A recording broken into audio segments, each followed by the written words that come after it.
Après Noël, il y a l'épiphanie, c'est-à-dire la manifestation du Christ, ou plutôt des épiphanies parce que Christ va se manifester de façon très différente à différentes personnes.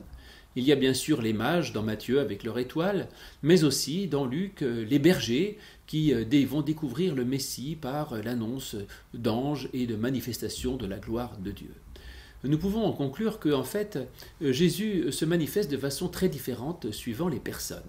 Et en effet, quelles que soient nos attentes, quels que soient nos vœux et nos souhaits, eh bien Christ vient en respectant nos vœux et nos souhaits pour les combler. Alors cela dit, il y a quelque chose de commun entre ces différentes personnes. C'est que toutes, elles avaient une certaine ouverture et ils ont été prêts à accepter que la réponse du Christ ne soit pas exactement ce qu'ils attendaient. Les mages viennent avec une étoile, mais ils repartent sans. Quant aux bergers, ils attendaient un Messie qui soit glorieux, et on leur annonce un bébé qui n'est pas très puissant, en tout cas pour l'instant. Et donc à chaque fois, il y a une réponse qui va accomplir l'attente, mais qui en même temps l'accomplit de façon un petit peu décalée. Et donc nous pouvons dire qu'il n'est pas coupable que nous ayons des vœux, des souhaits, et en fonction de la culture, chacun de nous avons une attente, et dans tous les cas, le Christ est celui qui peut venir combler notre attente. Mais encore faut-il avoir cette ouverture d'esprit d'accepter que la réponse du Christ ne soit pas nécessairement celle que nous attendions.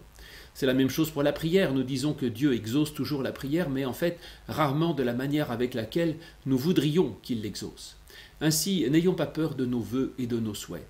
Qu'ils soient bons ou mauvais, peu importe. Tant qu'il y a une attente, un désir, une volonté, une soif de quelque chose, alors il y a une dynamique dans notre vie. Les mages qui étaient astrologues, ce n'est pas une bonne chose. L'astrologie est une abomination pour la Bible. Pourtant, à aucun moment, ils ne sont condamnés pour cette attente un petit peu discutable, et à aucun moment, il ne leur est demandé de se convertir au judaïsme. Les bergers, eux, croyaient dans ces histoires d'anges. À aucun moment, on les traite d'imbéciles parce qu'ils croient dans des croyances finalement un petit peu populaires ou simplistes. Mais simplement, le Christ vient dans tous les cas accomplir leurs vœux et leurs souhaits. La question, c'est que il faut arriver à être disponible pour comprendre que quelle que soit notre attente, et même si notre attente est un peu discutable, le Christ est celui qui peut combler notre attente. Mais pour cela, il faut être ouvert, tolérant, généreux, et être prêt à admettre que la réponse du Christ ne soit pas exactement celle que nous aurions pu souhaiter au départ.